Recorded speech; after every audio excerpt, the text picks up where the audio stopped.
untuk menyampaikan beberapa maklumat. Maklumat yang pertama, kami himbau kepada seluruh jamaah sekalian untuk mencatat ilmu yang insya Allah akan disampaikan oleh Ustadz. Yang kedua, untuk jamaah ummahat, apabila sudah memasuki ruangan kajian maka kami wajibkan untuk membuka niqabnya demi keamanan dan kenyamanan selama kajian berlangsung.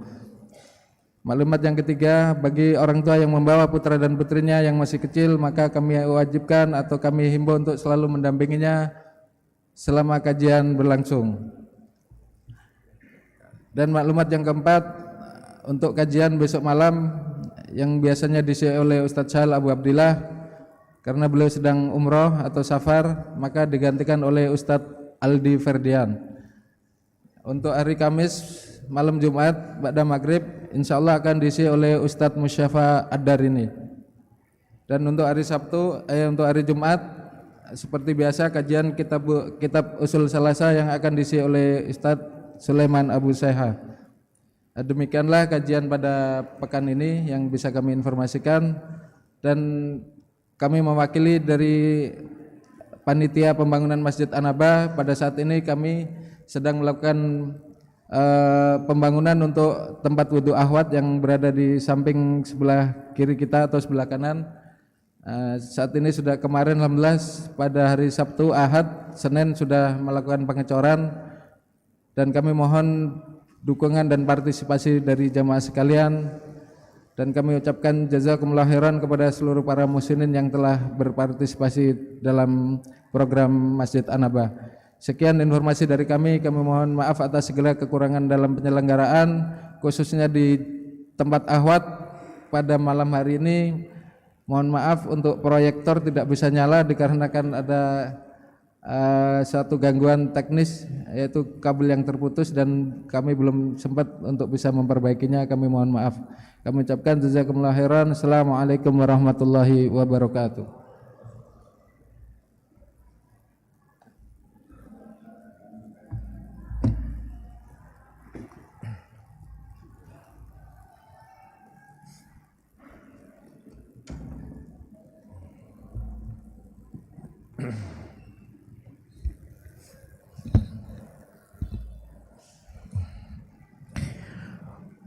Bismillahirrahmanirrahim. Assalamualaikum warahmatullahi wabarakatuh. Alhamdulillah. Alhamdulillah hamdan katsiran thayyiban mubarakan fih, mubarakan alaih, kama yuhibbu rabbuna wa yarda. Wa usallim ala nabiyina al-karim Muhammadin wa ala alihi wa ashabihi wa man tabi'ahum bi ihsanin ila yaumiddin.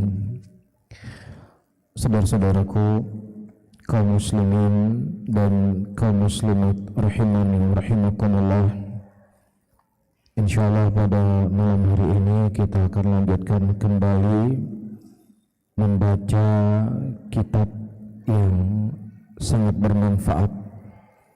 Terlebih kita berada di zaman yang dimana kesyirikan yang diperangi oleh Rasulullah sallallahu alaihi wasallam dibungkus, dibingkai, dipackaging, kemudian dibumbui dengan dalil-dalil yang mereka fahami sesuai dengan keinginan mereka, sehingga tersimpullah sebuah kesimpulan, syirik itu adalah hakikat dari tauhid itu sendiri. Dan jangankan kita berbicara di zaman sekarang ya, di zaman yang telah jauh daripada zaman kenabian, di zaman Amirul Mukminin Umar bin Khattab radhiyallahu taala anhu, yang para sahabat Rasulullah sallallahu alaihi wasallam masih banyak hidup, dan pemimpin mereka Amirul Mukminin Umar bin Khattab Al-Faruq. Kalau seandainya ada nabi setelah Nabi Muhammad sallallahu alaihi wasallam, maka Umarlah orangnya. Namun apa yang terjadi di masyarakat pada waktu itu? Ada sebuah pohon yang pohon itu dijadikan oleh Nabi SAW untuk membaiat para sahabatnya ketika terjadi perjanjian Hudaybiyah. Kemudian setelah meninggal Rasulullah SAW, mulai banyak orang masuk Islam dan dakwah tauhid pada waktu itu masih terus disuarakan. Orang-orang yang menyebarkan kesyirikan tentunya mereka tidak akan berani pada waktu itu, karena khalifah sangat kuat pada waktu itu berpegang di atas Islam. Namun apa yang terjadi? Sebagian masyarakat yang baru masuk Islam, sebagian masyarakat yang baru mengenal agama Allah, dibisiki oleh syaitan kalau pohon ini punya kelebihan. Dulu Nabi berdiri di sini, dulu para sahabat dibaiat di sini, dan Allah menyebutkan juga pohon itu dalam Al-Quran. Laqad radiyallahu anil mu'minin idh yubay'unaka tahta syajarati. Dan sungguh Allah telah ridha kepada kaum mukminin ketika mereka membaiatmu di sebuah pohon. Mereka berkata, ini pohon pasti punya kelebihan dibandingkan pohon-pohon yang lain. Sehingga mulailah mereka beriktikaf di situ, mulai mereka beribadah di situ, mulai mereka bersemedi di situ, ya, mulai mereka melepaskan nazar-nazar mereka di tempat tersebut. Belum jauh mereka dari zaman kenabian. Dakwah tauhid pada waktu itu masih sangat kuat, tetapi demikianlah perubahan hati manusia, ya, dari tauhid kepada Allah Subhanahu wa taala berubah terkadang kepada sesuatu yang paling hina, itu syirik kepada Allah Rabbul Alamin. Nah, apalagi kita hidup di zaman yang begitu jauh dengan zaman kenabian.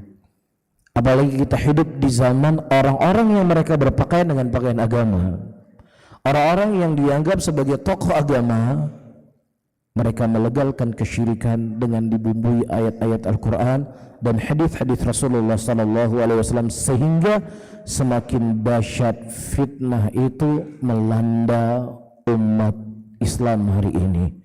Nah, kalau seandainya pun kita tidak bisa menyelamatkan manusia yang lainnya, setidaknya kita membentengi diri kita dengan membaca buku-buku para ulama, ya, membaca kitab-kitab mereka, terkhusus permasalahan tauhid. Jadi saya ingatkan kembali kepada diri saya dan kepada antum semuanya, jangan pernah merasa bosan, jangan pernah merasa jenuh mempelajari tauhid, karena ini merupakan ilmu yang paling mulia, ilmu yang paling afdal. Dan pembahasan tauhid, ya, sebagaimana yang telah sering saya sampaikan, tidak hanya sebatas yang berkaitan dengan kubur, bukan tidak hanya sebatas yang berkaitan dengan jimat, bukan hanya sebatas ya berkaitan dengan para dukun, tetapi tauhid yang dipelajari oleh seseorang, pertama, ya, terpandang atau di pandangannya syirik itu lebih dahsyat dari apapun daripada namanya dosa. Tapi kalau seandainya kita memandang syirik itulah perbuatan yang biasa, perbuatan yang sudah lumrah dilakukan oleh manusia, maka kita belum paham akan hakikat tauhid itu sendiri. Ya, kita belum paham hakikat dari dakwah Islam itu sendiri. Kalau seandainya ketika kita melihat tauhid, melihat syirik itu lebih ringan dibandingkan dosa-dosa yang lainnya. Bisa difahami, ya. Nah, yang kedua, para hadirin yang dimuliakan oleh Allah, tauhid di antara makna tauhid adalah seseorang mengesahkan ibadahnya hanya kepada Allah Subhanahu wa taala, dan dia menerima segala sesuatu apa yang Allah Subhanahu wa taala syariatkan kepadanya. Ya, dan mungkin dalam bab syariat ini kita mudah untuk menerima. Allah mensyariatkan kita salat, kita salat. Allah syariatkan kita puasa, kita berpuasa. Allah syariatkan kita membayar zakat, kita bayar zakat. Allah syariatkan kita untuk naik haji, kita naik haji. Allah syariatkan kita, ya, untuk membantu, ya, fakir miskin, anak yatim misalnya. Kita mudah untuk melakukannya. Namun, ya, hakikat seseorang mentauhidkan Allah Subhanahu wa taala tidak hanya sebatas apa yang saya sebutkan tadi, tetapi hakikat dari ketauhidan seseorang kepada Allah ketika Allah menguji dia, ketika Allah mencoba, ya, dia dengan penyakit atau apapun namanya daripada ujian dan cobaan, orang yang bertauhid kepada Allah dengan benar, dia tidak akan pernah meninggalkan Allah. Dia tidak akan pernah menjauh dari Allah. justru semakin kuat ujian dan cobaan yang dia dapatkan, dia akan semakin dekat dengan Allah Subhanahu wa taala. Demikian Allah ceritakan banyak ayat dalam Al-Qur'an dari orang-orang yang benar-benar mentauhidkan Allah Rabbul Alamin. Di antaranya Allah menceritakan Nabi Ayub alaihissalam, yang mana Nabi Ayub alaihissalam diberikan ujian dan cobaan oleh Allah Subhanahu wa taala, sakit selama 18 tahun. 18 tahun sakitnya apa? Kalau kita cerita sakitnya kanker, kalau kita sakitnya lumpuh itu masih biasa. Ini sakitnya Nabi Ayub alaihissalam, ya, yang mana di kulit beliau itu mengeluarkan ulat, sehingga hampir tidak berfungsi seluruh anggota tubuhnya kecuali hanya lisan saja yang dengannya beliau berzikir kepada Allah Subhanahu wa taala. Ya, manusia semua lari dari beliau. Tidak ada yang dekati beliau, ya, kecuali hanya istrinya dan kedua sahabatnya. Tetapi ya, ujian yang begitu besar yang Allah timpakan kepada Nabi Allah Ayub alaihissalam, ya, ketika beliau berdoa kepada Allah, ya Allah, hilangkanlah dariku hilangkanlah dariku penyakit, wa anta arhamur rahimin, dan engkau adalah zat yang maha merahmati hamba-hambanya. 18 tahun beliau diuji oleh Allah dengan ujian yang begitu dahsyat. Kalau seandainya mungkin ujian ini menimpa kepada kita, mungkin kita akan murtad dari Islam. Ya, mungkin kita akan mencela Allah. Ya, mungkin kita akan mencaci maki Allah. Tetapi Nabi Ayub alaihissalam, ya, tertanam dalam qalbunya tauhid yang benar kepada Allah Subhanahu wa taala, sehingga justru beliau mengatakan wa anta arhamur rahimin. Begitu juga Nabi Yakub alaihissalam, beliau diuji dengan sebuah ujian yang begitu berat. Seseorang ketika diuji oleh Allah Subhanahu wa taala, yang ujian tersebut bukan pada objek yang dia cintai, itu biasa. Tetapi ketika seseorang diuji oleh Allah dari sesuatu yang dia cintai, itu yang berat. Ya, pasti dalam kehidupan kita hari ini banyak ujian, banyak cobaan kan. Tetapi ada ujian itu berat buat kita, ada ujian yang itu nggak berat buat kita. Beratnya ujian yang menimpa kita karena sesuatu itu objeknya lari kepada sesuatu yang kita cintai. Dan Allah Subhanahu wa taala menguji Nabi Yakub alaihissalam, anak yang sangat beliau cintai. Yusuf alaihissalam itu hilang. Saking sedihnya Nabi Yakub alaihissalam, beliau menangis. Saking lamanya beliau menangis, saking panjangnya beliau menangis, mata beliau yang tadinya normal seperti mata manusia yang lainnya, itu semuanya memutih. Sudah nggak ada hitam lagi. Kemudian setelah sekian lama beliau menanti anak beliau Yusuf alaihissalam, tiba-tiba anak kesayangan beliau yang lainnya, adik Yusuf, juga hilang pada waktu itu. Ini cerita yang sudah cukup populer diceritakan oleh Allah dalam Al-Quran. Cuman syahid yang ingin saya sampaikan, ketika Nabi Yakub alaihissalam berkata kepada anaknya, wahai anak-anakku, carilah saudara kalian Yusuf dan saudaranya. Ya, kemudian beliau berkata, jangan pernah kalian berputus asa dari rahmatnya Allah Subhanahu wa ta'ala. Allah menguji beliau puluhan tahun, bukan sehari, bukan 2 hari, puluhan tahun beliau diuji oleh Allah Subhanahu wa ta'ala.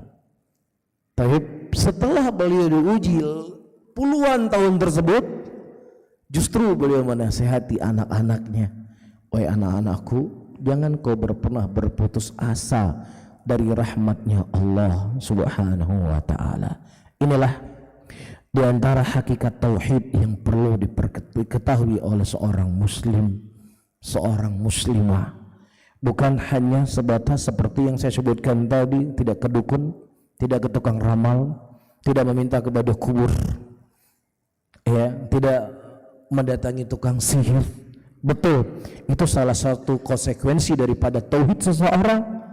Namun dari bentuk tauhid adalah menerima qada dan takdirnya Allah Rabbul Alamin. Dari penjelasan yang saya sebutkan ini, para hadirin dan hadirat, menunjukkan kepada kita pelajaran tauhid itu pelajaran yang nggak pernah khatam-khatam.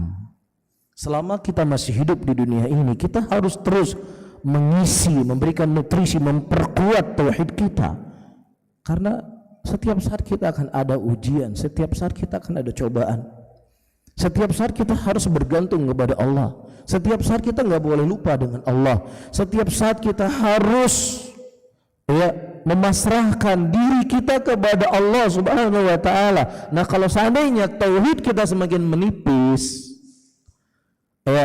pelajar akidah kita semakin menipis, kita khawatir ketika kita punya masalah kita nggak kembali kepada Allah. Ketika Allah menguji kita, kita tidak kembali kepada Allah, justru kita akan menjauh dari Allah. Ini menunjukkan kepada kita bahwa tauhid yang kita pelajari ini hanya sebatas judul kajian.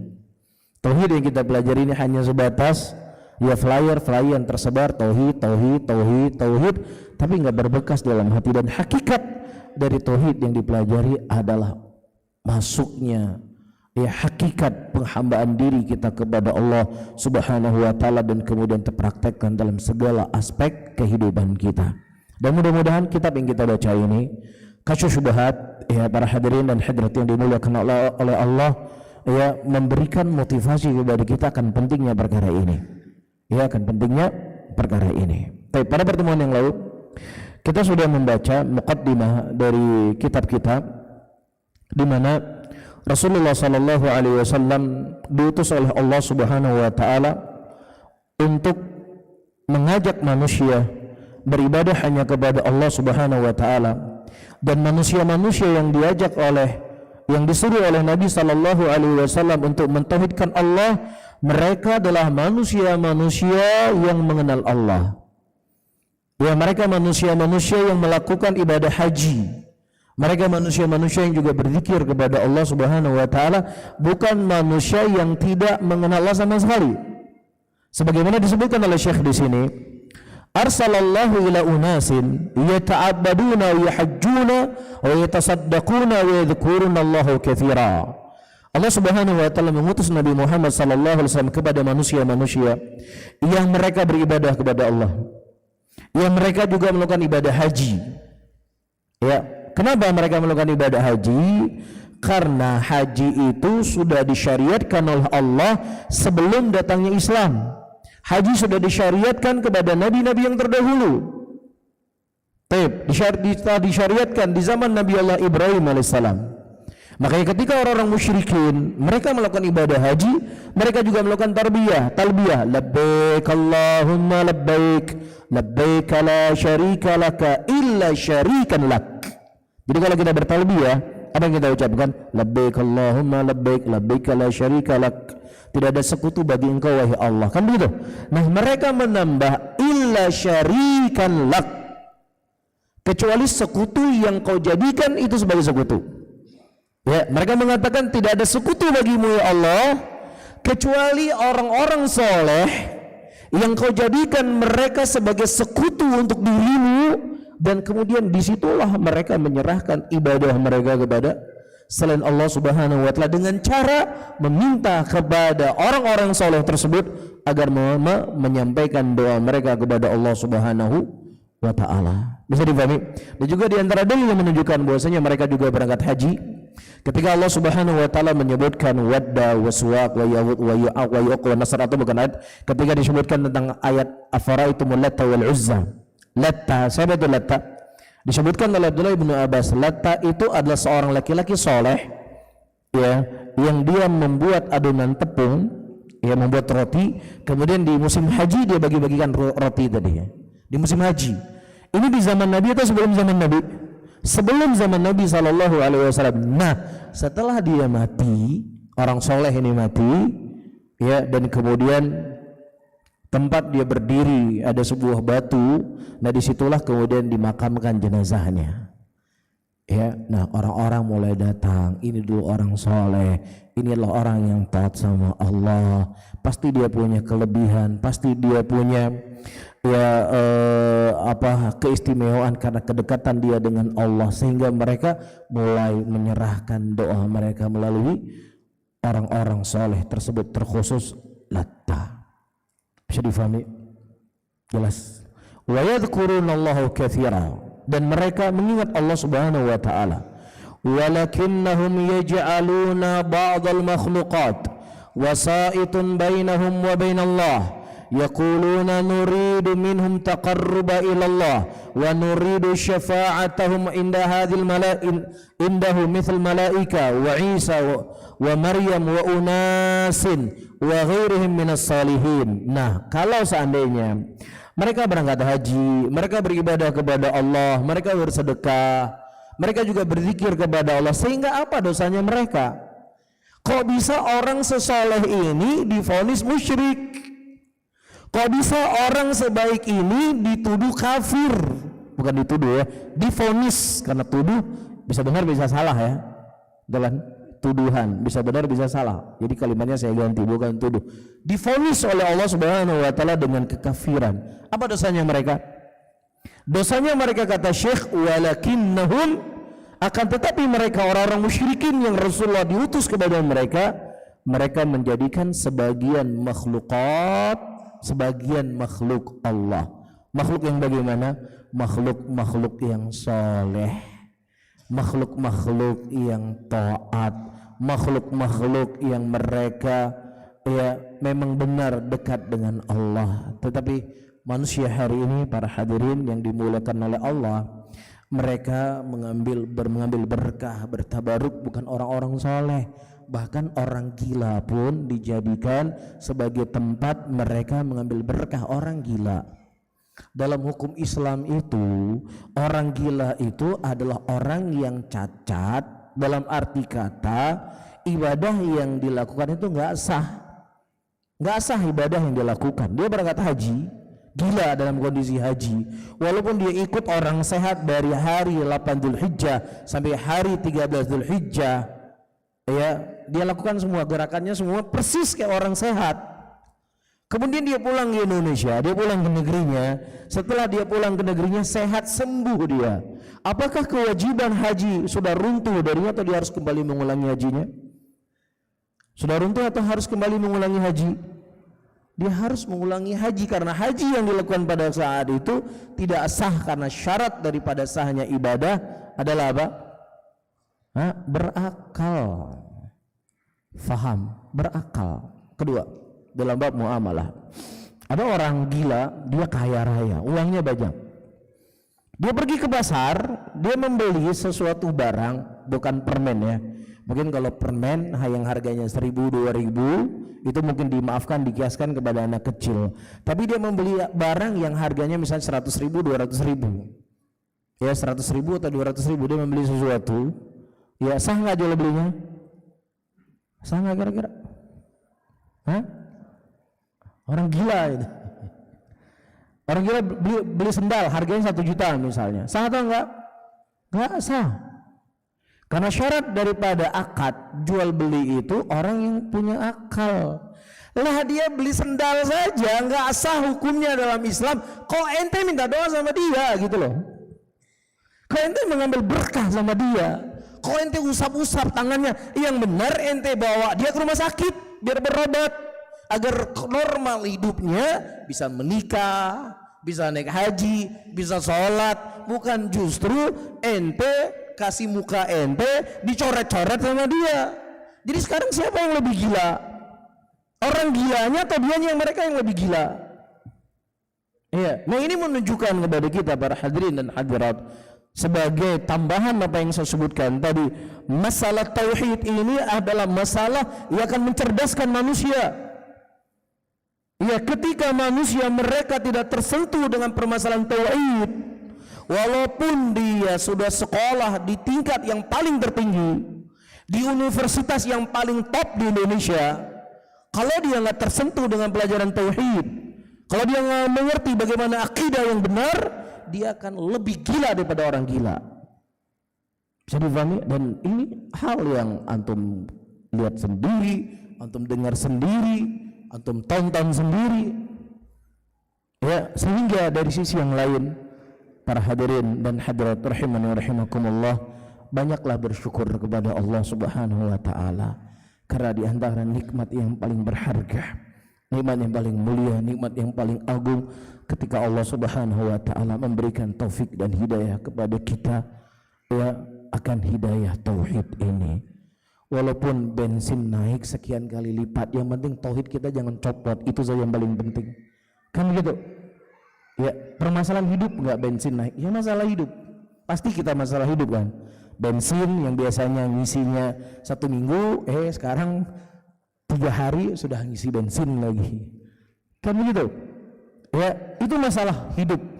Tetapi ya permasalahan itu tidak sebesar ketika seseorang dicabut hidayah oleh Allah Subhanahu wa taala. Ahlussunnah itu punya solusi. Ya, apa solusinya? Kalau memang seandainya bensin naik, ya harga semakin melambung, kita punya solusi puasa Daud, ya enggak? Solusi puasa Senin Kamis, betul enggak? Karena puasa ini adalah obat yang paling terbaik untuk menghilangkan banyak penyakit. Bahkan sistem pengobatan modern hari ini yang saya dengar dari dokter juga, ya, pengobatan modern orang-orang barat sana, mereka punya istilah ya untuk supaya sehat, puasa selang-seling. Hari ini puasa, besok nggak puasa, hari ini puasa nggak besok. Mereka nggak sebut puasa Daud, cuman istilah mereka sendiri.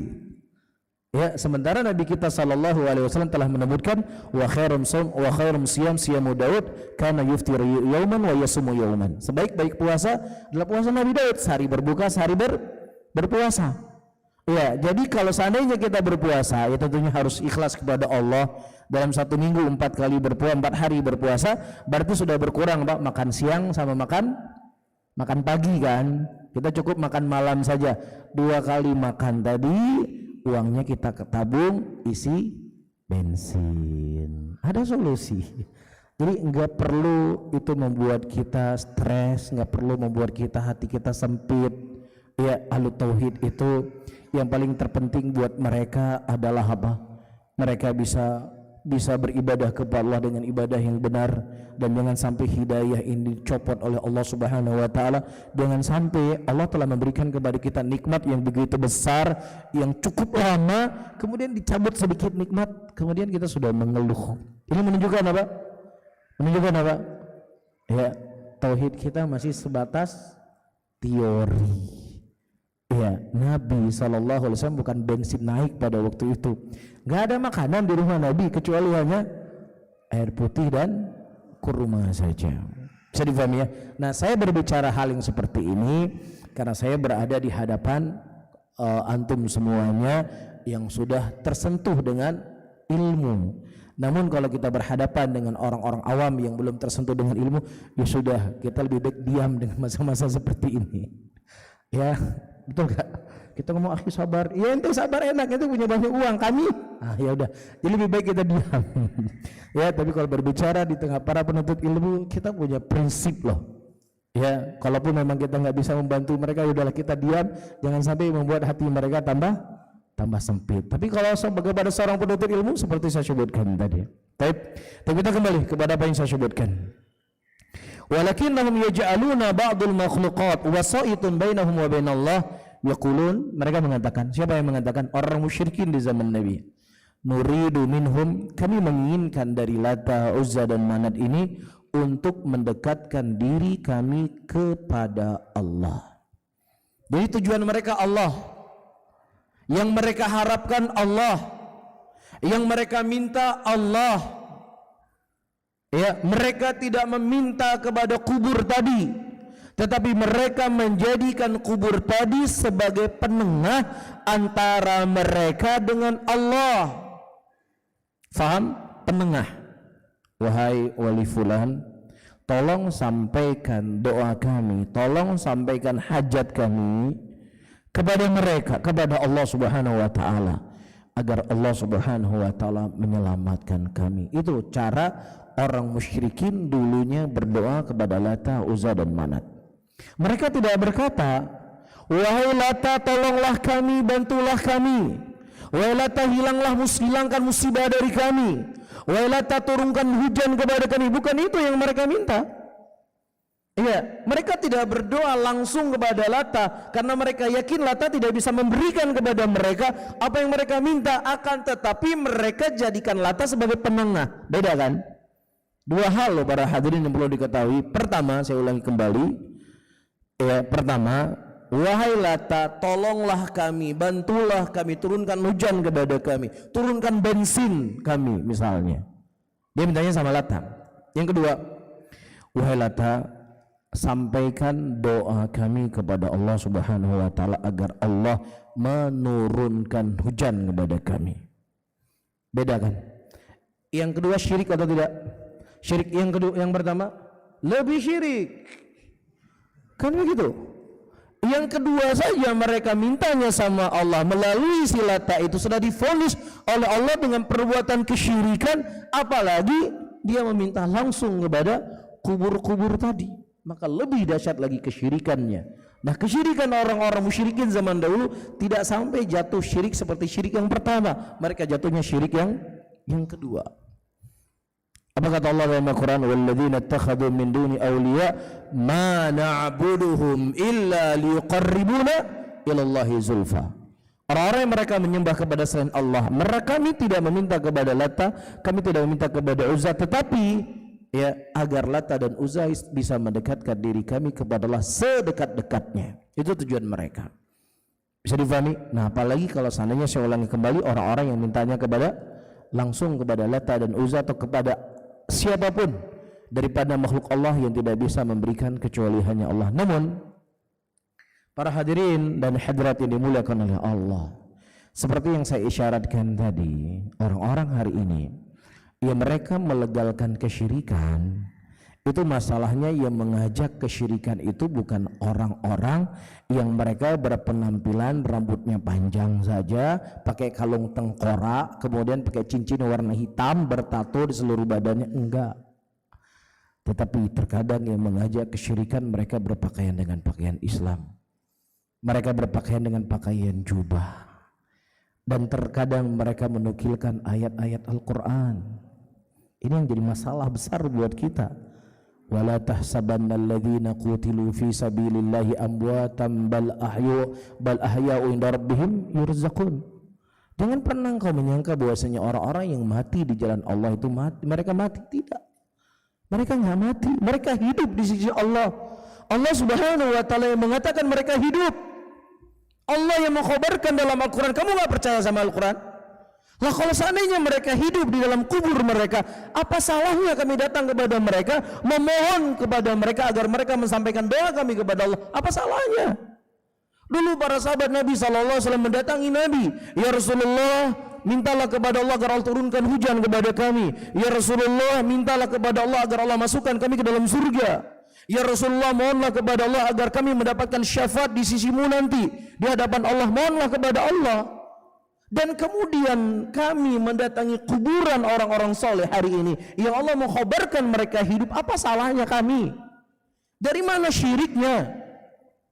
Katanya pakai ayat Quran, katanya harus pakai hadis, katanya melihat perbuatan sahabat. Ini yang kami lakukan.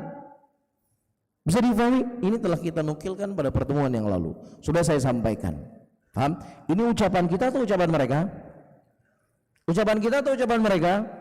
Ucapan mereka. Nah, apa jawabannya? Nah, penting jawaban kan. Jangan sampai lengket syubhatnya saja. Ternyata mereka juga punya dalil kok, minta-minta ke kuburan.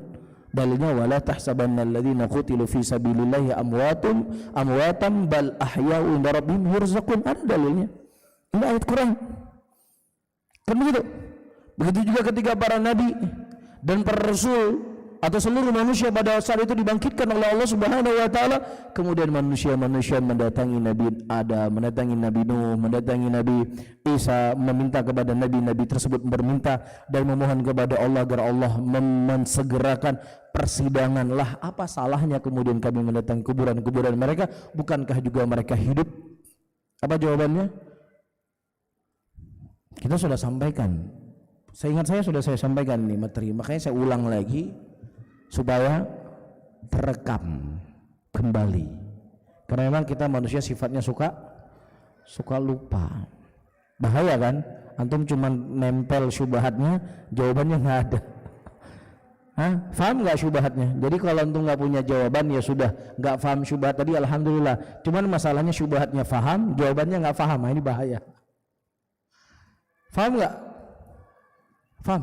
Jawabannya tahu? Ada? Siapa yang tahu? Hah? beda alam. Tapi kalau hadis yang selanjutnya beda alam dari sisi Allah menyebutkan itu hidup, ini juga hidup. Nah kalau beda alam kenapa memangnya? Karena itu dua hidup. Kan datang dalam hadis ya, orang yang dalam kubur mereka mendengar apa?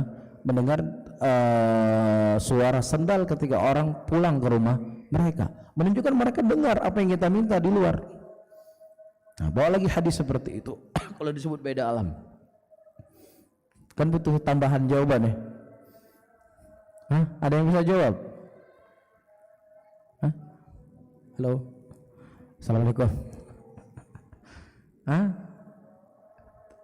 Ada yang bisa jawab? Baiklah mas. Nah, beda alam. Cuman para hadirin dan hadirat yang dimuliakan Allah, ingat baik-baik ya. Ini soalnya sudah saya ulang, sudah saya sebutkan pertemuan yang lalu.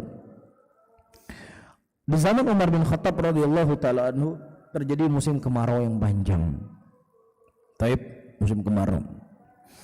Dan beliau menyampaikan khutbah pada waktu itu di kota Madinah yang dekat dengan makamnya Nabi sallallahu alaihi wasallam. Taib. Kemudian Umar bin Khattab berkata, dulu ketika Nabi sallallahu alaihi wasallam masih hidup, kita meminta kepada Rasulullah agar memohon kepada Allah menurunkan hujan kepada kita. Adapun hari ini Rasulullah sallallahu alaihi wasallam telah meninggal. Apa kata Umar? Kum ya Abbas. Berdirilah engkau hai Abbas. Kemana disuruh pergi? Disuruh pergi ke kuburan Nabi, meminta kepada Nabi karena Nabi hidup dalam kuburnya. Atau beliau mengatakan, ya Abbas, mohonlah dan mintalah kepada Allah agar Allah subhanahu wa ta'ala menurunkan hujan kepada kita. Apa yang diperintahkan oleh Umar bin Khattab? Umar bin Khattab memerintahkan yang kedua, wahai Abbas, bangunlah, berdirilah dan mohonlah kepada Allah agar Allah menurunkan hujan kepada kita. Dalam keadaan makam Nabi SAW ada di situ. Nah, dari ini menunjukkan kepada kita khalifahnya Rasulullah Umar bin Khattab memahami bahwasanya hidupnya manusia atau hidupnya para nabi, hidupnya orang soleh, ya hidup barzakhiyah itu berbeda dengan hidup duniawiyah. Bisa dipahami perbedaan alam, dan itu pemahaman sahabat Rasulullah lebih kita kedepankan dibandingkan dari pemahaman siapapun dari manusia. Dan yang kedua, Allah mengatakan dalam ayatnya, bal ahya'u inda rabbihim yurzaqun, dan mereka di sisi Rabb mereka yurzaqun, mereka diberikan rezeki oleh Allah. Mereka enggak bagi-bagi rezeki. Kalau mereka bagi-bagi rezeki, silakan ente minta sama mereka. Masalahnya mereka enggak bagi-bagi rezeki, mereka diberikan rezeki oleh Allah. Lah kalau seandainya mereka orang soleh saja, setaat itu saja, syahid saja, masih membutuhkan rezeki dari Allah, maka kita juga harus lebih butuh kepada Allah subhanahu wa ta'ala. Kok mintanya sama mereka? Bisa difahami sisi pendalilannya? Jelas, makanya disebutkan oleh Syekhul Islam Ibnu Taimiyah, tidaklah seseorang menggunakan ayat Al-Qur'an, menggunakan hadis Nabi sallallahu alaihi wasallam untuk membenarkan kebatilan mereka kecuali kita mendapatkan jawabannya dari ayat yang mereka jadikan dalil. Jadi nggak perlu ayat lain, nggak perlu kita bawa hadis yang lain. Ayat yang mereka jadikan untuk melegalkan kesyirikan, ayat itu pula yang kita bantah untuk membatilkan syubhat mereka. Bisa difahami?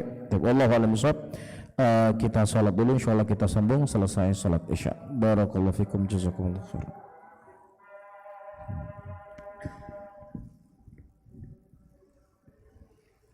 Allahu akbar, Allahu akbar, Allahu akbar, Allahu akbar. Asyhadu an la ilaha illallah.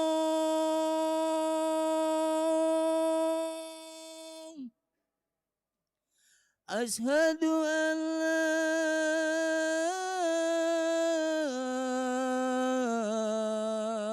ilaha illallah.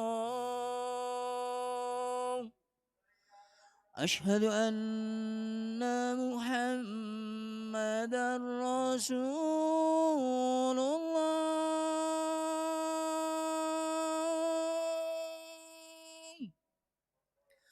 أشهد أن محمدا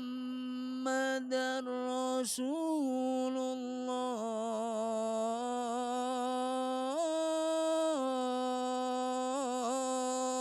الله حي على الصلاة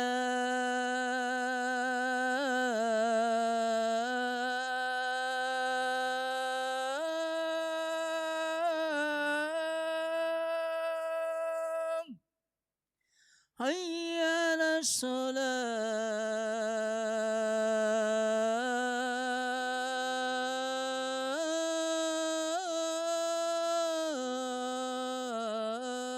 الصلاة حي على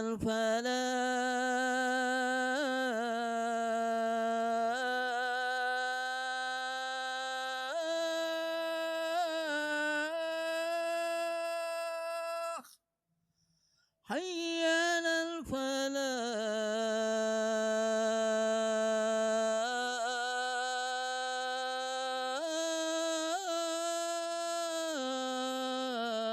الفلاح الله أكبر الله أكبر لا إله إلا الله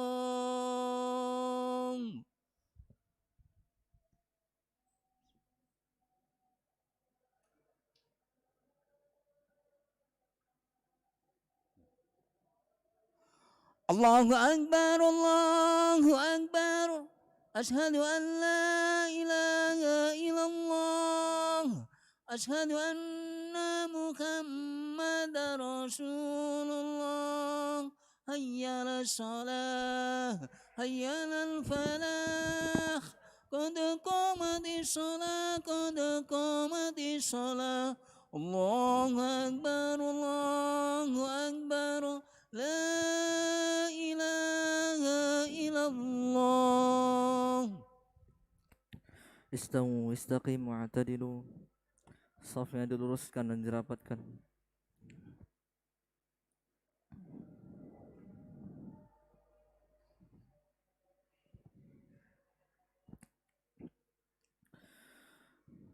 Allahu Akbar.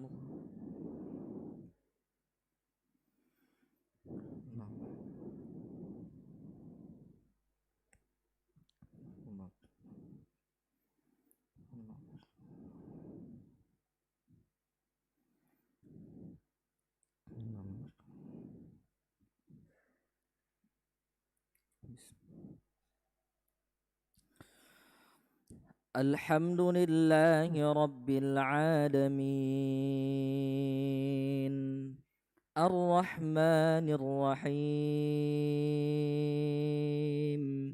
مالك يوم الدين إياك نعبد وإياك نستعين اهدنا الصراط المستقيم صراط الذين أنعمت عليهم غير المغضوب عليهم ولا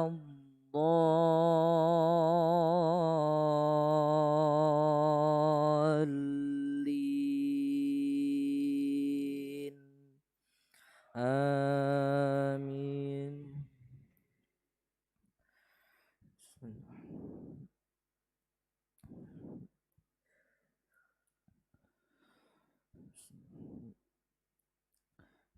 إذ يوحي ربك إلى الملائكة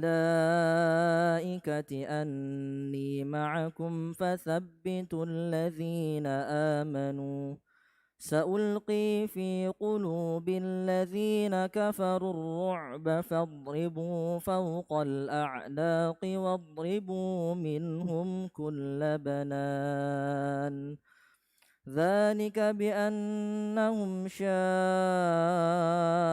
الله ورسوله ومن يشاقق الله ورسوله فإن الله شديد العقاب ذلكم فذوقوه وأن للكافرين عذاب النار يا أيها الذين آمنوا إذا لقيتم الذين كفروا زحفا فلا تولوهم الأدبار ومن يولهم دبره إلا متحرفا لقتال أو متحيزا إلى فئة فقد باء بغضب من الله ومأواه جهنم وبئس المصير الله أكبر.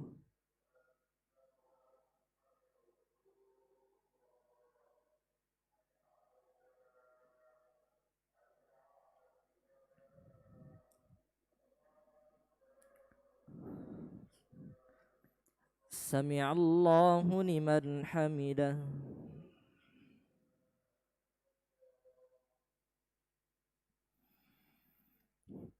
الله أكبر.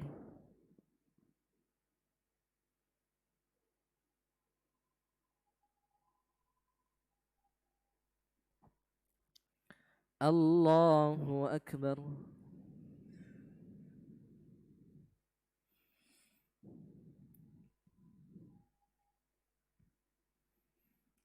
الله أكبر.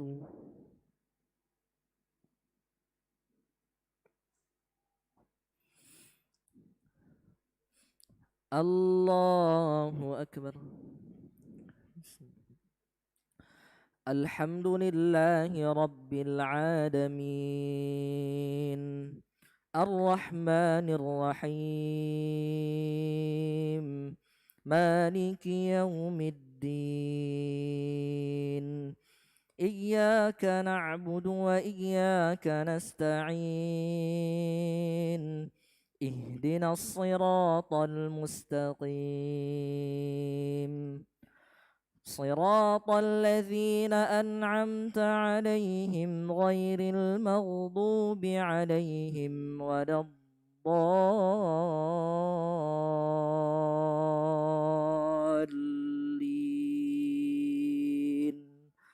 آمين.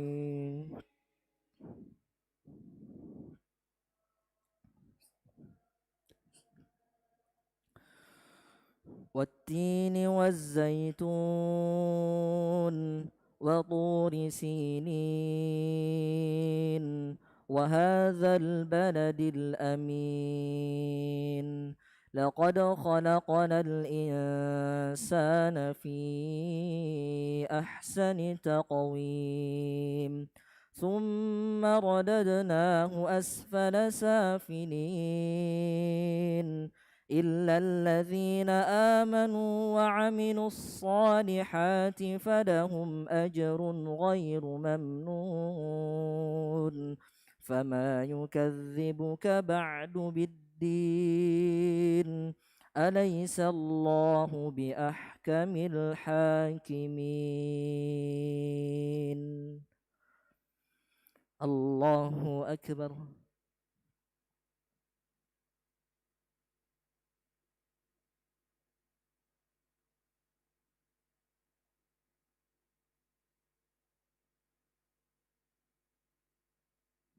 سمع الله لمن حمده.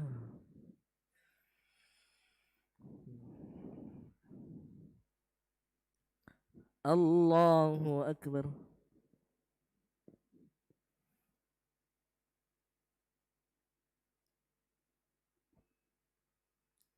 الله أكبر.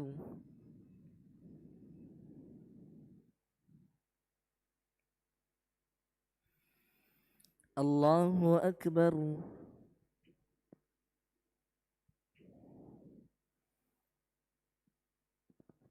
الله أكبر.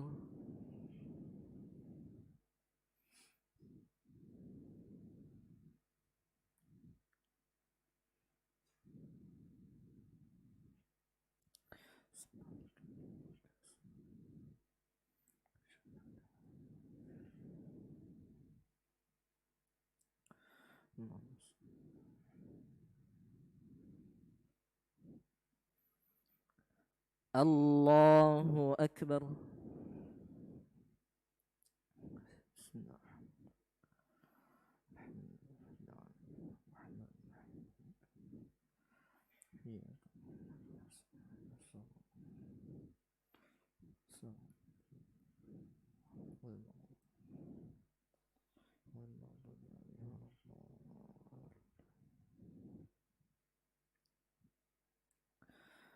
الله أكبر.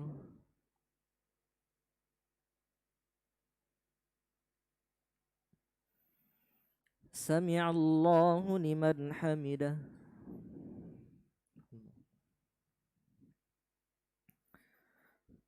الله أكبر.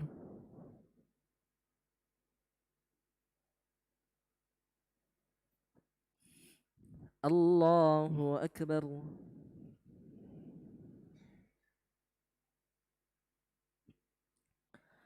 الله أكبر.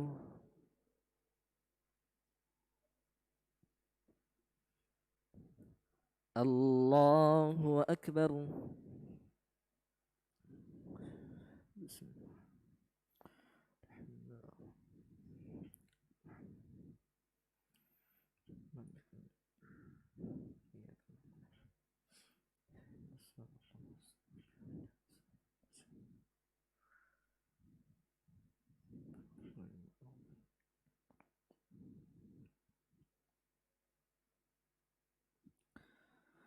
الله أكبر.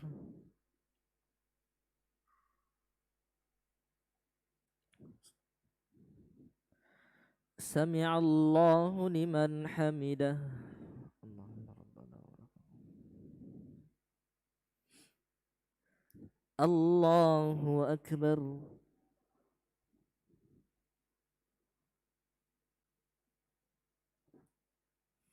الله أكبر.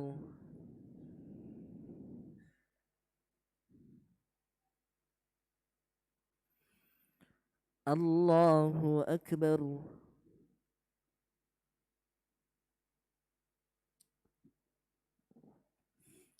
الله أكبر.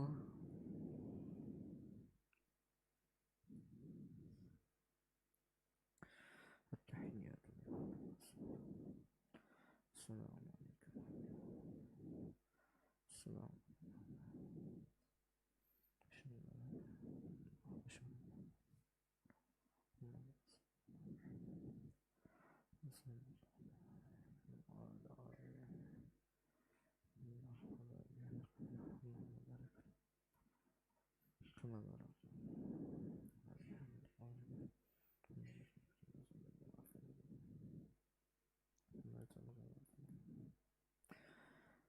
السلام السلام عليكم ورحمة الله.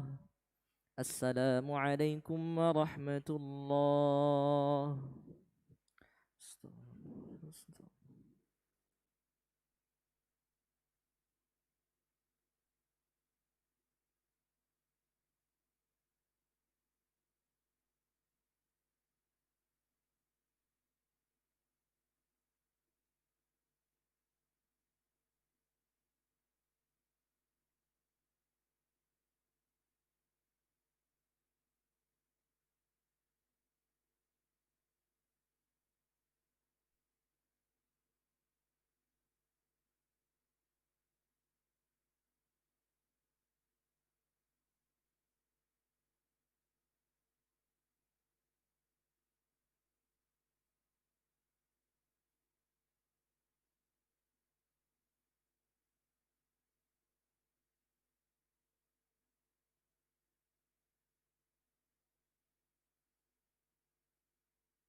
Bismillahirrahmanirrahim.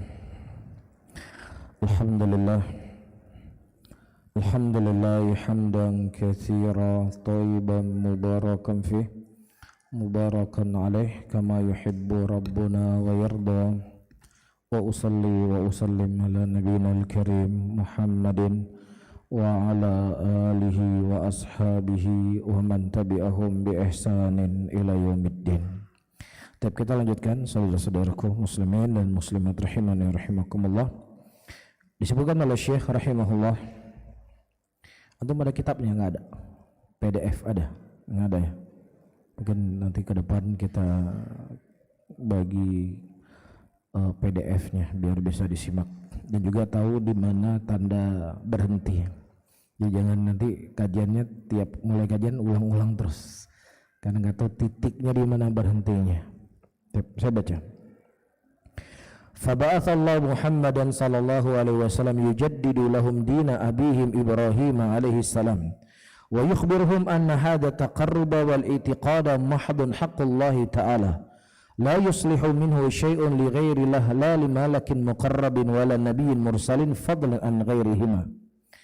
Setelah kondisi dan keadaan manusia pada waktu itu, mereka beribadah kepada selain Allah Subhanahu wa taala, maka Nabi Muhammad sallallahu alaihi wasallam diutus oleh Allah Subhanahu wa taala untuk memperbaharui agama bapak mereka, yaitu Nabi Allah Ibrahim alaihissalam. Di sini ada faedah sedikit para hadirin dan hadirat.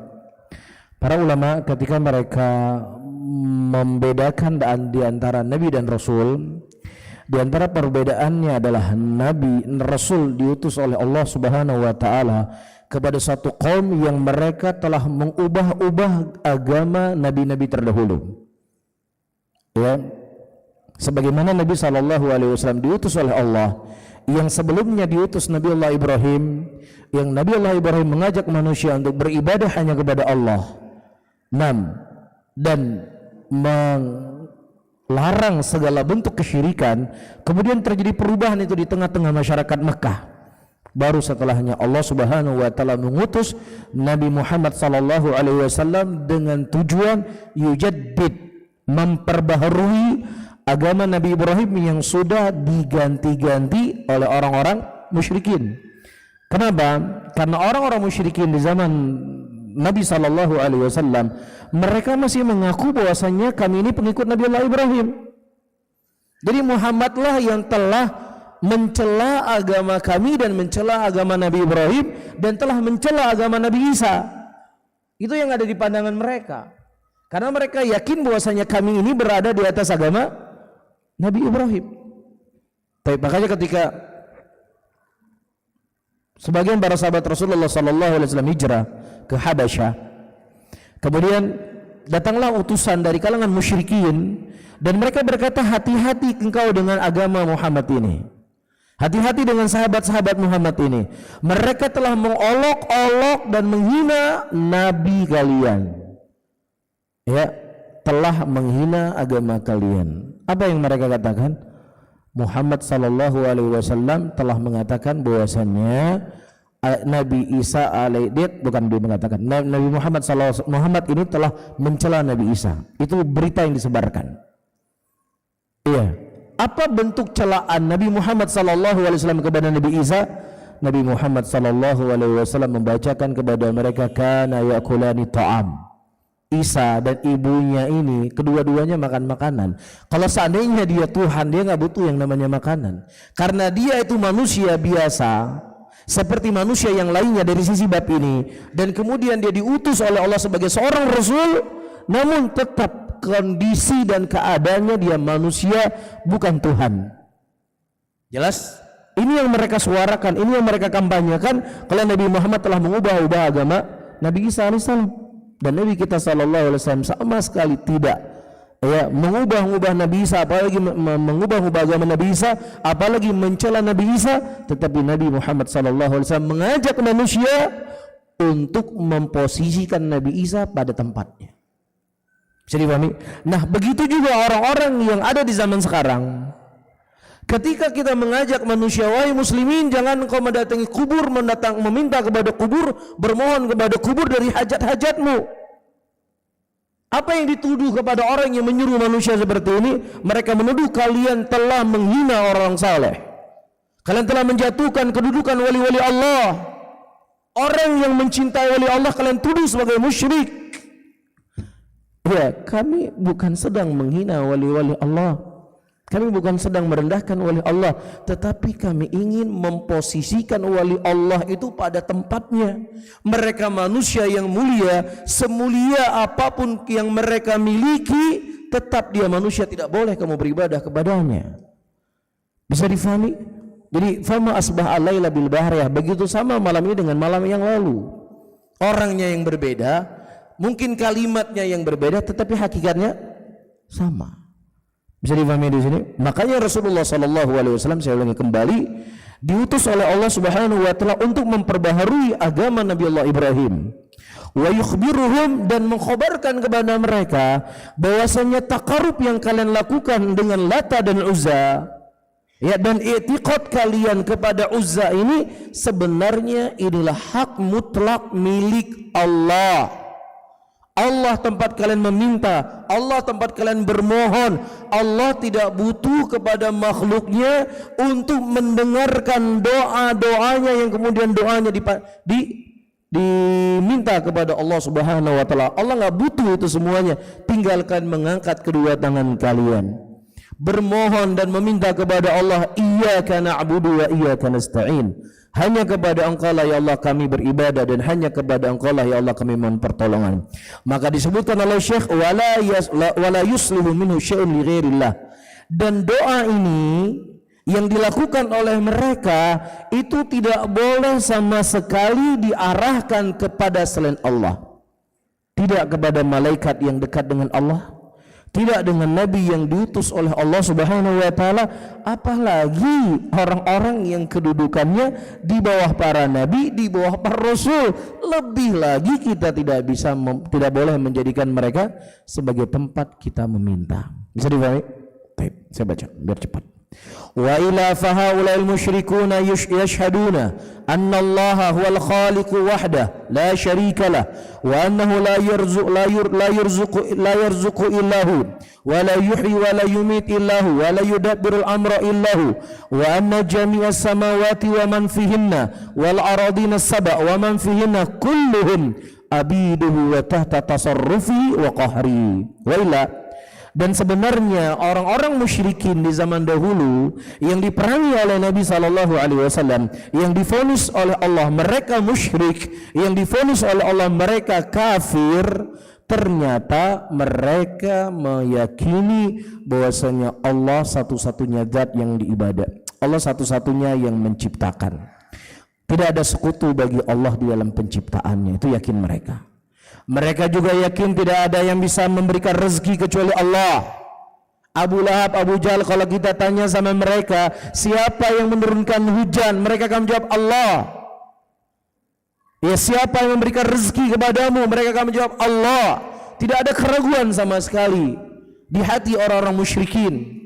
Tetapi hari ini orang-orang yang mereka mengaku dirinya Islam, ketika ditanya siapa yang menyuburkan padi-padi kalian, Dewi Padi.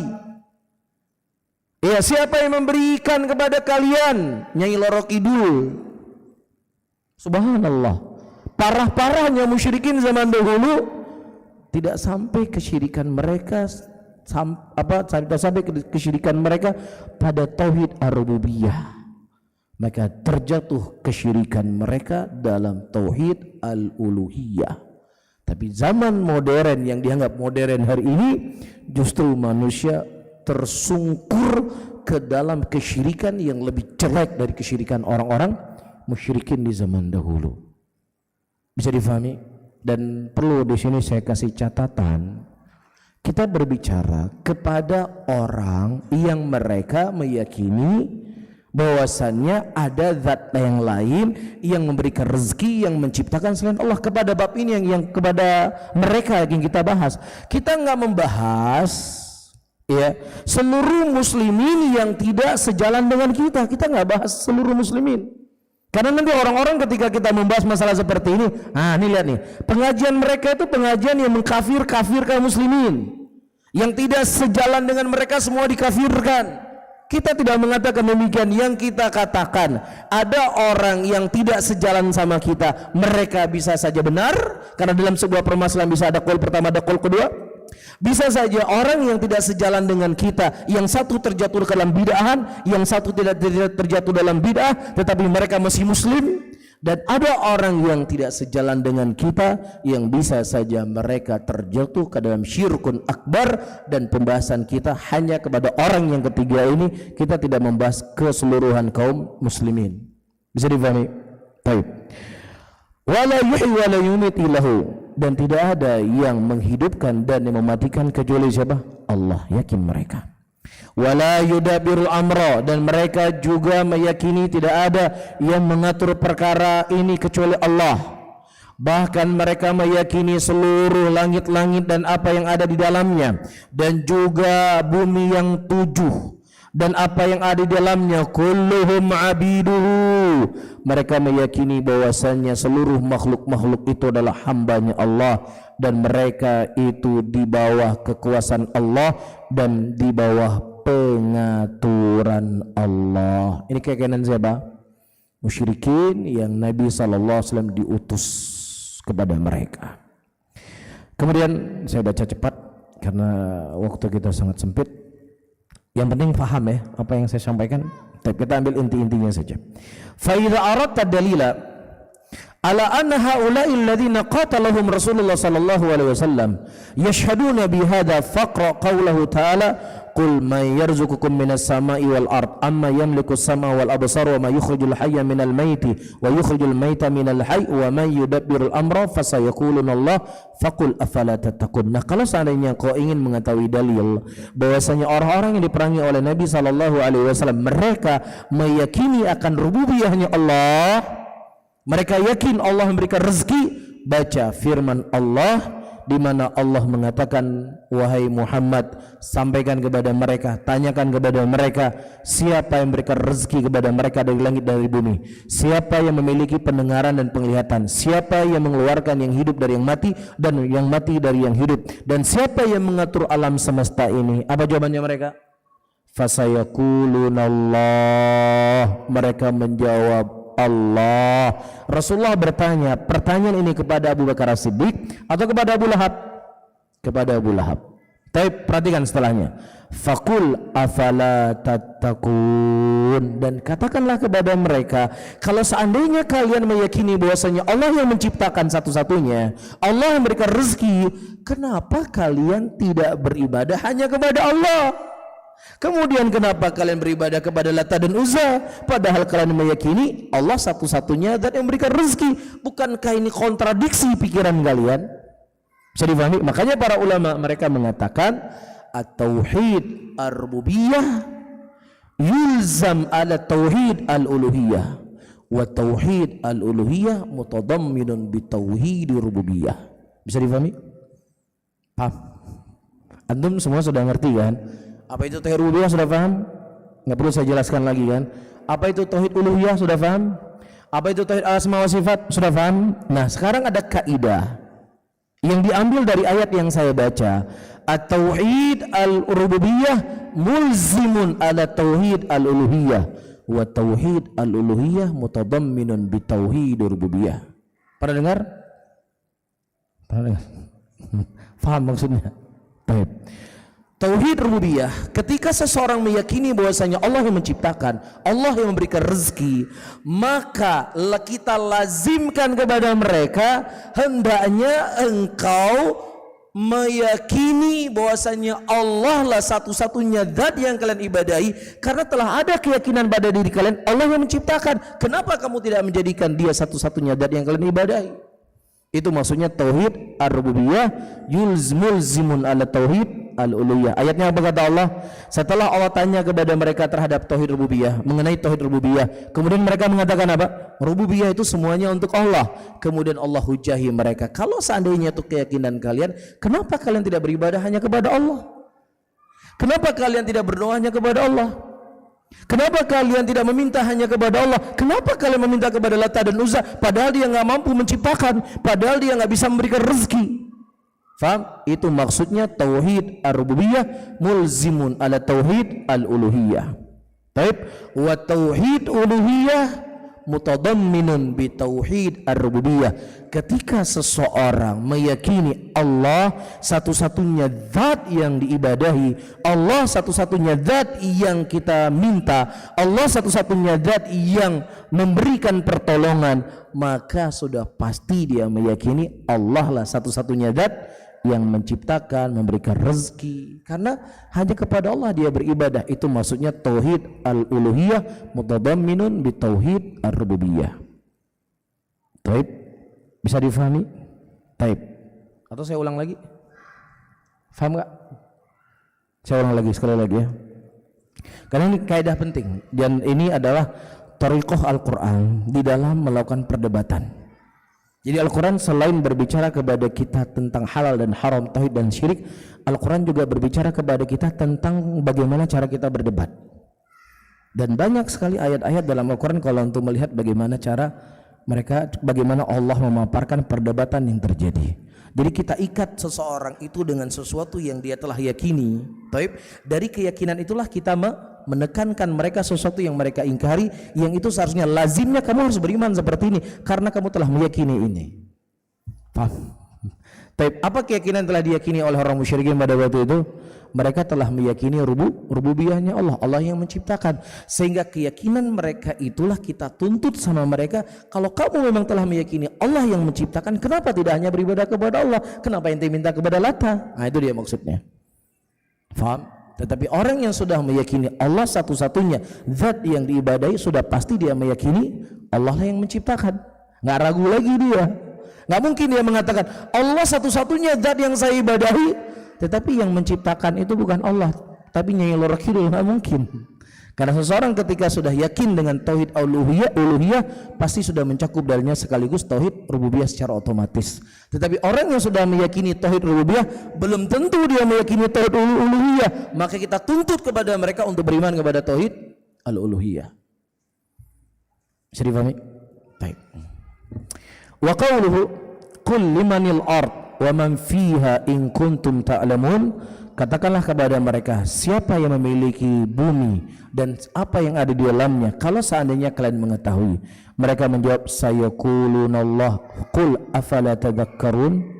Kemudian kata Allah, katakan kepada mereka, kenapa kalian tidak mau berpikir?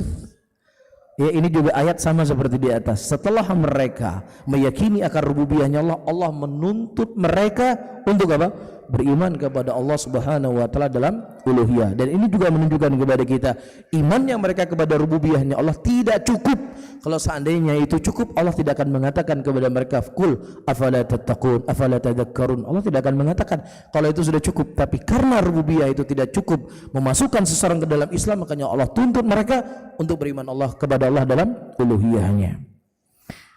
Baik, bisa difahami ya? Baik, saya baca kembali. فَإِذَا تَحَقَّقْتَ أَنَّهُمْ مُقِرُّونَ بِهَذَا لَمْ يُدْخِلْهُمْ فِي تَوْحِيدِ الَّذِي دَعَاهُمْ إِلَيْهِ Rasulullah sallallahu alaihi wasallam. Perhatikan kalimat yang saya baca ini.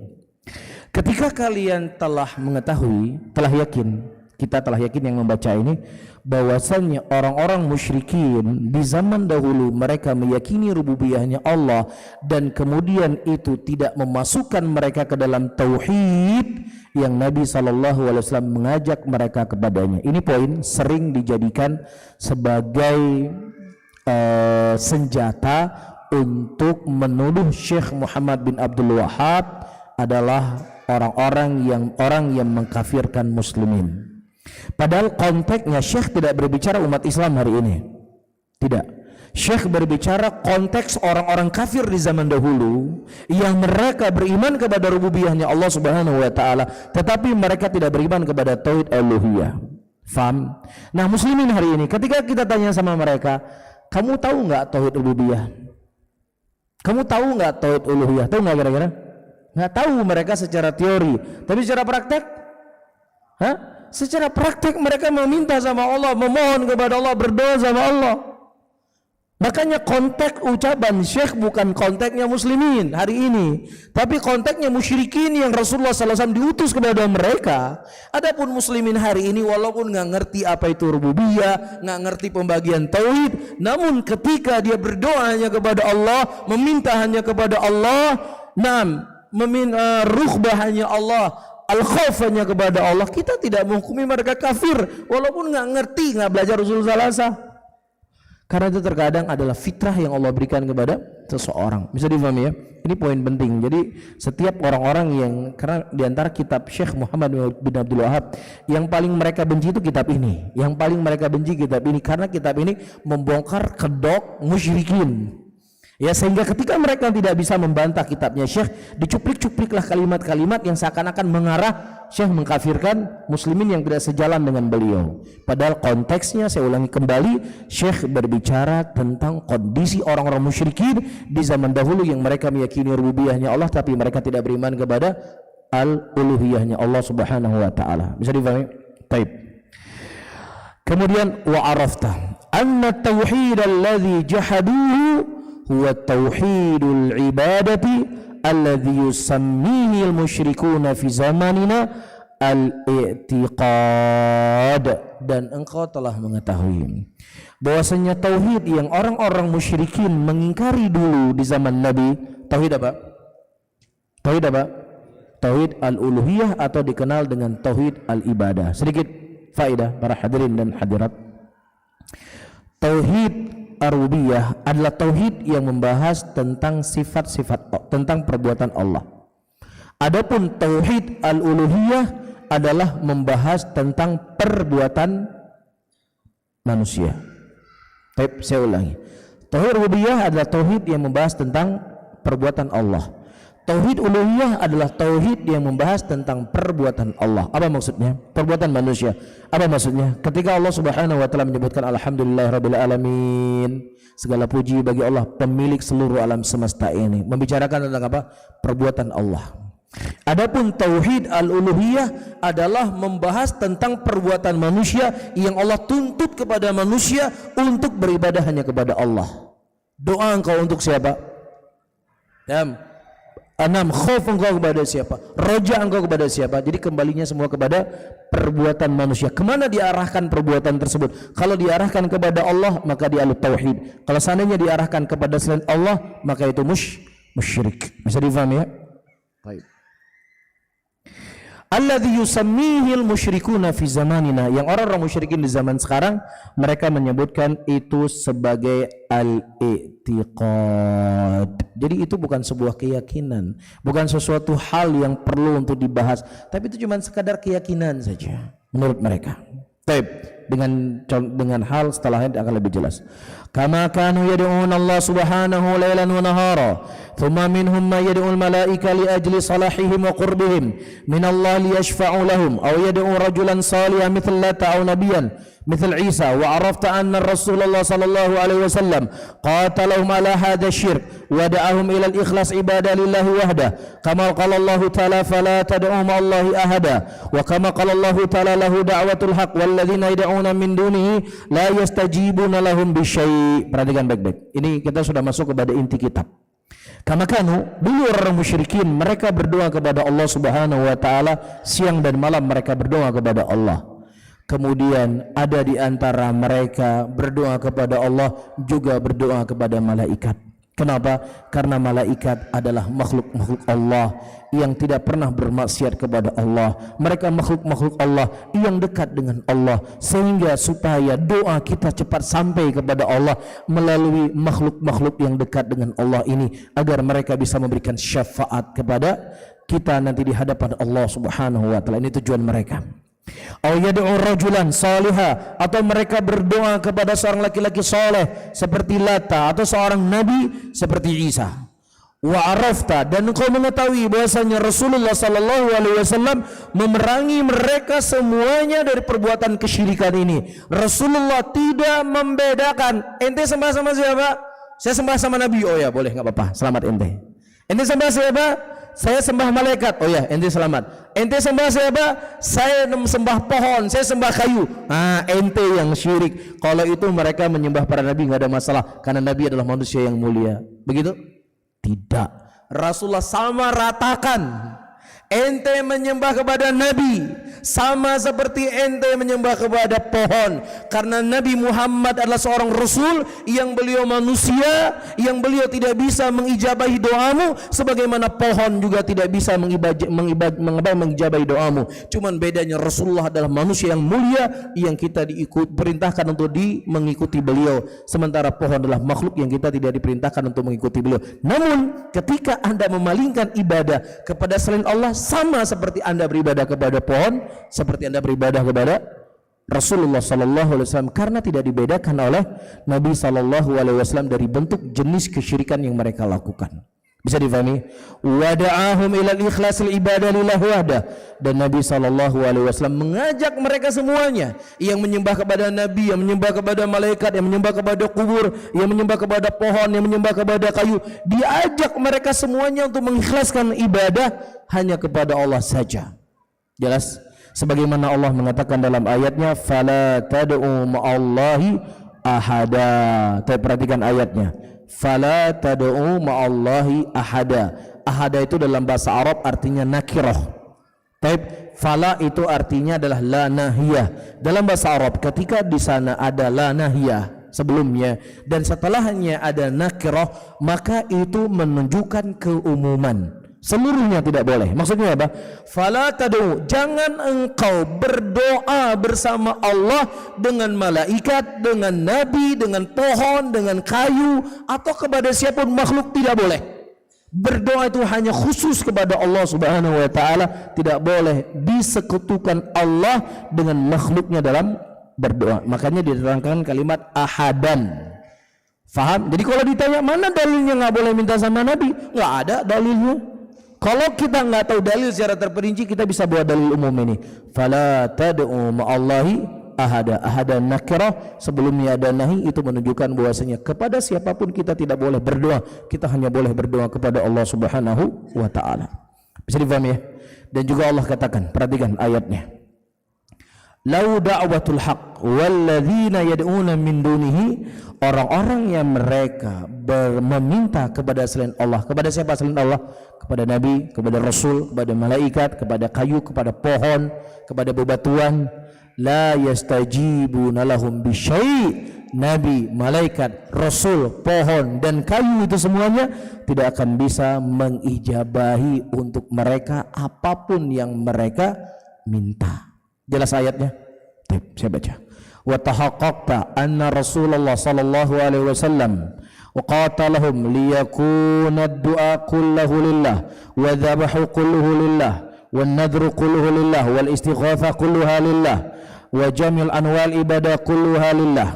Dan telah engkau mengetahui bahwasanya Nabi Muhammad sallallahu alaihi wasallam memerangi mereka semuanya musyrikin agar mereka mengembalikan doa itu semuanya kepada Allah, menyembelih hanya untuk Allah, bernadar hanya kepada Allah, dan beristighatsah hanya kepada Allah Subhanahu wa taala. Wa jamil anwal ibadati kulliha lillah, dan seluruh dari jenis-jenis ibadah semuanya itu harus diserahkan kepada Allah.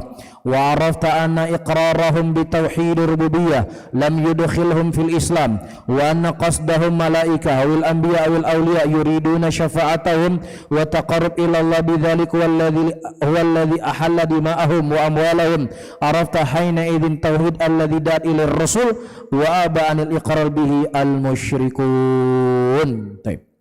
Wa arafta, dan engkau mengetahui bahwasanya keyakinan mereka akan rububiyahnya Allah itu tidak memasukkan mereka ke dalam Islam. Ini poin pentingnya.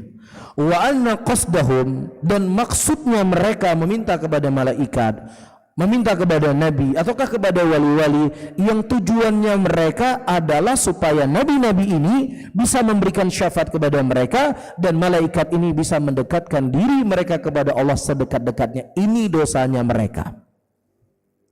Dan dosa yang dilakukan oleh mereka ini dianggap oleh orang-orang muslim hari ini itulah inti daripada tauhid. Faham?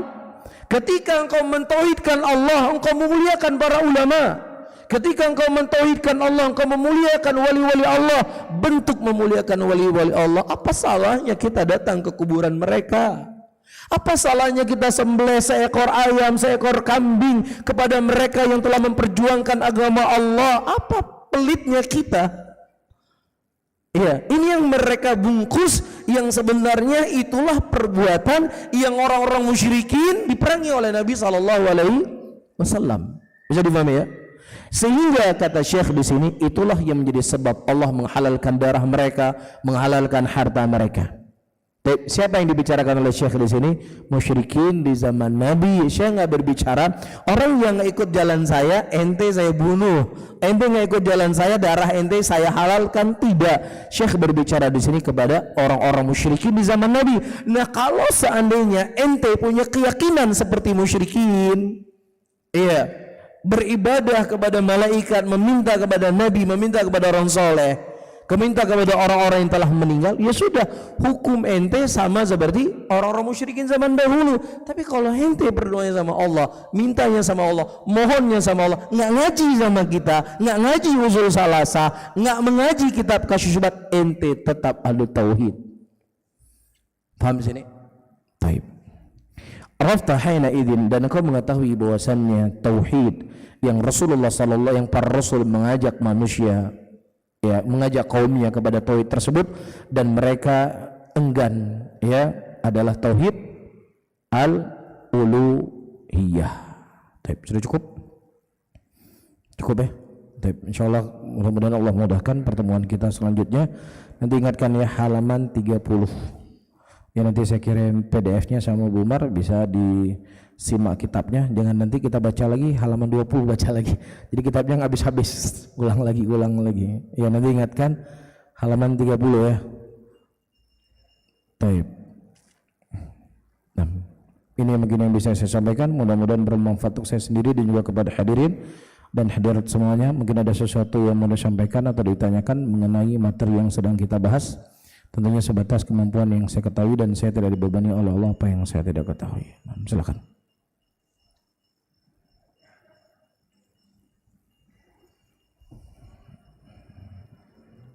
Saya bisa tunggu.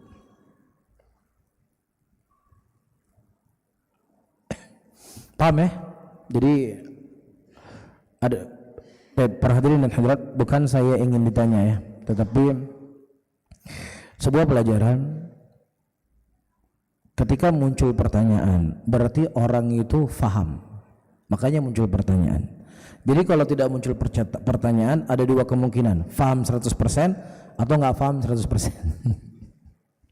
Jadi yang mana kira-kira? Bisa faham 100%, bisa tidak faham 100%. Tapi kalau seandainya dia faham, ya, dia faham dengan materi yang disampaikan, akan ada masalah di kepalanya. Ini cara bawa mobil begini. Nanti kalau lampu merah, nanti giginya di mana saya taruh? Muncul pertanyaan. Jadi faham dia. Ya, dan saya di sini bukan supaya ingin ditanya, tapi saya ingin tahu kira-kira faham nggak apa yang saya sampaikan. Itu maksud saya. Baik. Nah, Allahu a'lam bishawab. Atau terlalu cepat? Terlalu cepat. Ada yang nggak paham yang tadi yang saya jelaskan? Biar saya ulang lagi. Inti-intinya saja. Saya tanya ya, boleh saya tanya? Nggak apa-apa kan? Dep antum, saya bernadharah. Apa maksudnya tauhid ar-rububiyah mulzimun ala tauhid al-uluhiyah, tauhid ar-uluhiyah mutadamminun tauhid ar-rububiyah? Nah,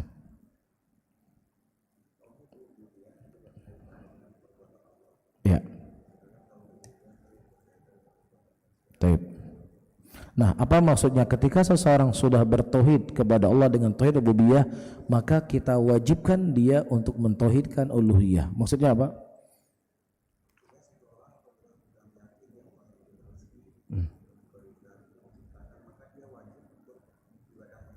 Taib. Ketika Anda sudah meyakini Allah yang menciptakan, lanjut. Apa lanjutannya? Lanjutannya adalah engkau jadikan Allah satu-satunya zat yang kau ibadahi. Ya, kenapa ente beribadah kepada yang lain padahal ente yakin hanya Allah yang menciptakan? Tauhid al-uluhiyah mencakup di dalamnya tauhid ar-rububiyah. Apa maksudnya? Tauhid al-uluhiyah mencakup dalamnya tauhid ar-rububiyah. Dalamnya tauhid ar-rububiyah. Ya. Atau bahasa lain at-tauhid al-uluhiyah mutadamminun bi tauhid ar-rububiyah. Ya, apa yang antum pahami? Ayo.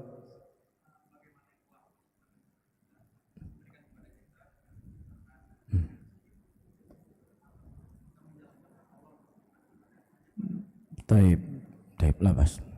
Itu tauhid al-rububiyah mulzimun ala tauhid al-uluhiyah. Sekarang pertanyaannya tauhid al-uluhiyah mutadamminun bi tauhid ar-rububiyah. Nah, akbar. Nah.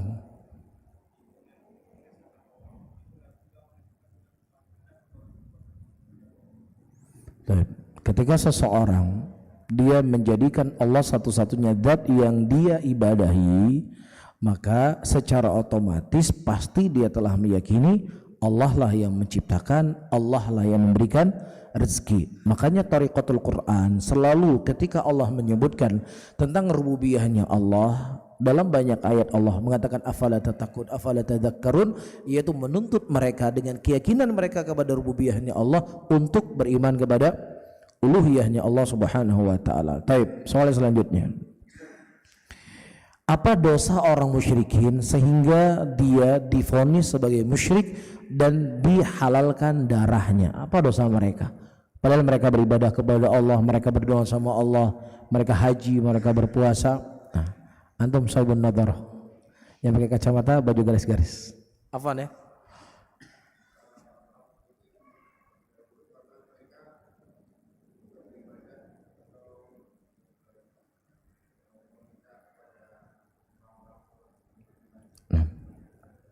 Taib. Dosanya mereka adalah mereka menjadikan orang-orang soleh penengah antara mereka dengan Allah.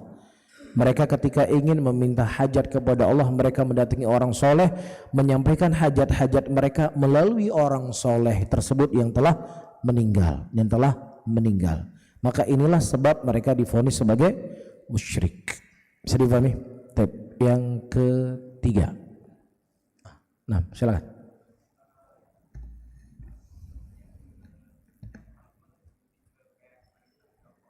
Ya.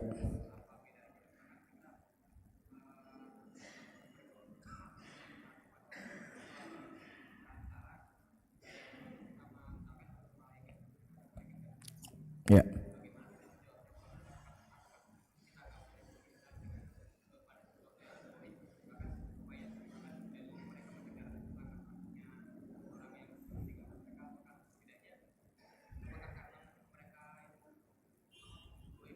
Baik. Nah. Baik. Pertama, para hadirin dan hadirat rahiman dan rahimakumullah, pembahasan yang sedang kita bahas ini adalah pembahasan yang sifatnya permintaan, yang permintaan tersebut tidak ada yang mampu memberikan kecuali Allah. Namun ketika di sana ada permintaan-permintaan yang permintaan itu mampu diberikan kepada makhluk, ya, makhluk mampu memberikannya kepada kita, maka itu tidak dianggap sebagai kesyirikan. Allah mengatakan dalam ayatnya, ta'awanu 'alal birri wa taqwa wa la ta'awanu 'alal itsmi wal 'udwan. Saling tolong menolonglah kalian di dalam kebaikan dan ketakwaan, dan jangan saling tolong menolong dalam dosa dan permusuhan. Dan telah ternukilkan para sahabat Nabi sallallahu alaihi wasallam dulunya mereka mendatangi Nabi dan meminta pertolongan kepada Nabi sallallahu alaihi wasallam. Maka di sana para ulama mengatakan boleh seseorang meminta kepada makhluk. Pertama, makhluk itu mampu memberikannya. Ini pertama. Misalnya kita katakan apa? Ya fulan, tolong ambilkan minum buat saya. Mampu nggak dikasih minum untuk saya? Mampu. Yang kedua, dia itu hadir. Dia hadir di tengah kita. Hadir dia atau hidup. Tapi ketika ada seseorang, ya, dia berada di sebuah kondisi dan keadaan yang mencekam dan menakutkan. Di tengah kondisi menakutkan dan mencekam tadi, dia panggil nama gurunya, ya wali, ya syekh fulan, ya syekh fulan, ya syekh fulan. Kalau seandainya syekh itu ada di sampingnya dia, mungkin dia akan bisa tolong. Tapi karena dia ghaib dan dia tidak hadir bersamanya, dia di tempat yang jauh sana yang dia tidak mampu untuk melakukannya, maka ini juga dianggap sebagai perbuatan kesyirikan. Baik. Dan yang ketiga, boleh kita meminta kepada makhluk yang dia itu hidup. Dia hidup. Pertama dia mampu memberikan, yang kedua dia hadir, yang ketiga dia hidup. Tetapi kalau seandainya kita minta kepada orang yang hidup, dia hadir di depan kita, kita katakan, wahai fulan, masukkanlah saya ke dalam surga. Boleh? Enggak boleh. Kenapa? Karena yang berhak memasukkan seseorang ke dalam surga hanya siapa? Allah. Walaupun dia hidup, walaupun dia hadir di tengah kita, tetapi kita telah meminta sesuatu yang makhluk tersebut tidak mampu untuk memberikannya. Bisa dipahami? Jadi syarat, saya ulangi kembali, boleh kita meminta kepada makhluk. Pertama, makhluk itu mampu memberikannya. Yang kedua, makhluk itu hadir dan mendengar apa yang kita minta. Yang ketiga, makhluk tersebut hidup. Tetapi ketika satu di antara tiga syarat ini tidak terpenuhi, maka tidak boleh seseorang meminta kepada makhluk tersebut. Nah, adapun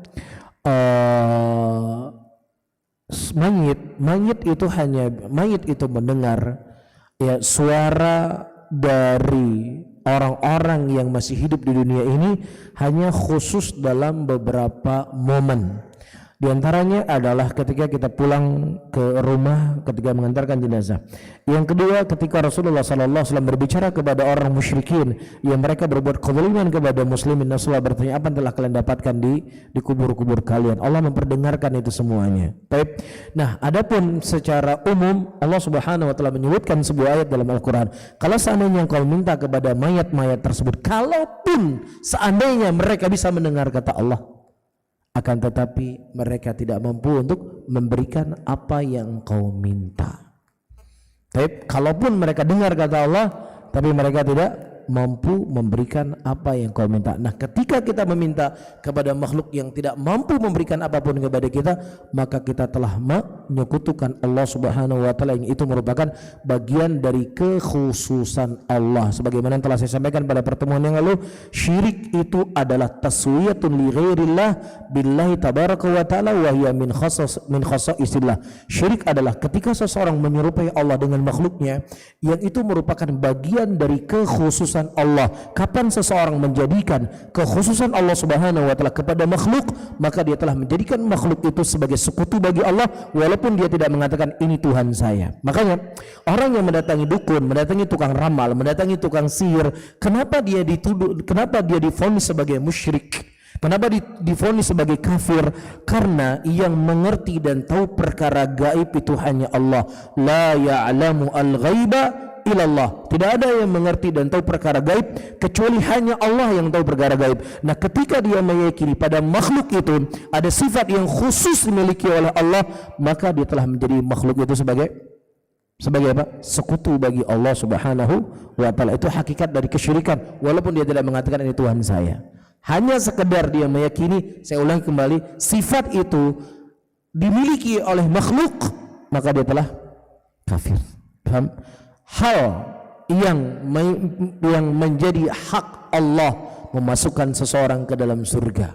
Nah, ketika dia minta, wahai fulan, kasih kunci surga buat saya, maka dia telah meminta kepada makhluk yang makhluk itu tidak mampu memberikannya, yang itu merupakan hanya hak Allah. Maka Nabi kita sallallahu alaihi wasallam ketika beliau diminta oleh para sahabat, mereka berkata, ya Rasulullah, ud'uallahu li an akuna minhum. Ya Rasulullah, mintalah kepada Allah agar apa? Agar aku termasuk dari 70.000 orang yang masuk surga tanpa hasab, tanpa adab, tanpa hisab. Mereka tidak mengatakan, ya Rasulullah, masukkan aku ke dalam surga. Enggak. Faham? Begitu juga disebut dalam sebuah hadis, sedikit sebelum hadis, ketika kaum muslimin pada waktu dalam keadaan terjepit. Baik, kemudian para sahabat datang kepada Rasulullah, ya Rasulullah, kenapa engkau tidak memohon kepada Allah pertolongan kepada kami? Ya Rasulullah, kenapa engkau tidak minta kepada Allah agar melepaskan kita dari segala cengkeraman dari orang musyrikin seperti ini? Mereka enggak mengatakan, ya Rasulullah, tolonglah kami, bantulah kami ya Rasulullah. Enggak, mereka enggak minta itu sama Nabi, karena mereka tahu Nabi tidak bisa membantu dan menolong mereka, karena itu merupakan haknya Allah Subhanahu wa taala satu-satunya.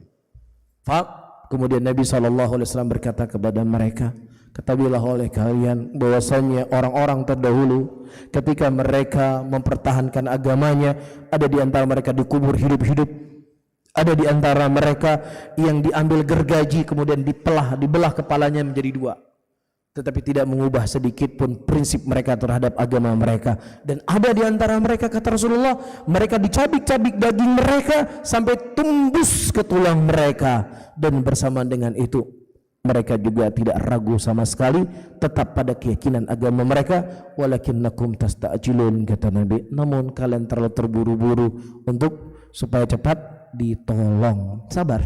Bisa dipahami? Intinya apa? Mereka tidak mengatakan, ya Rasulullah tolong kami ya Rasulullah. Enggak. Mereka mengatakan, ya Rasulullah kenapa engkau tidak minta tolong sama Allah agar Allah menolong kita, karena mereka sadar itu merupakan hak prerogatifnya Allah yang tidak bisa diminta kepada siapapun, walaupun kepada Nabi yang paling mulia. Bisa dipahami? Wallahu a'lam bishawab. Mungkin ini yang bisa saya sampaikan. Mudah-mudahan bermanfaat untuk saya sendiri dan juga kepada hadirin dan hadirat semuanya. Sampai halaman berapa kita berhentinya? Halaman 30. Ya, supaya enggak berulang-ulang, nanti kalau Allah mudahkan kita lanjutkan kitab kita. Tapi bisa tutup. Subhanallah bihamdika asyhadu an la ilaha illa anta astaghfiruka wa atubu ilaik. Wassalamualaikum warahmatullahi wabarakatuh.